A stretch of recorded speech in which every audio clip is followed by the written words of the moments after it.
সকালবেলা 6টা বাজে ঘুমের থেকে উঠে গোসল করে তারপর আমরা কাজে যাই। এমনও দিন আছে আমরা সকালবেলা নাস্তাও করি না।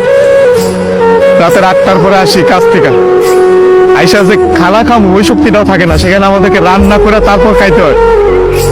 আমাদের কোনো ছুটি নাই। একদিন আমরা ছুটি পাই, ওই দিন আমরা ঘর গুছাইতে, কাপড় ধুইতে, এটা সেটা করতে করতে চলে যায়। কাপড় ধোয়ার জন্য যে মানুষ রাখলে তো টাকা যাবে, বেতন দিতে হবে ওদের।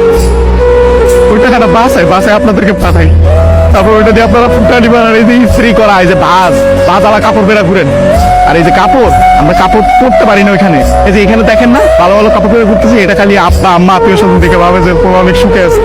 ওখানে তো জামা কাপড় পরার টাইমই পাই না আমরা। কখন জামা কাপড় পরবো? সারাদিন তো ইউনিফর্ম পরেই থাকা লাগে। রাতের বেলা বেলা খাওয়ার পরে এই যে 5টা মিনিট মা বোন বাপের সাথে কথা বলি, ওইটাই আমাদের জীবনে সারাদিনের সুখ। সারাদিন কষ্ট করে ওই যে 5টা মিনিট মায়ের সাথে কথা বলবো, এটার জন্য 16 ঘন্টা 18 ঘন্টা করে আমাদের চাকরি করা হয়। বুঝবেন না আমাদের কষ্ট।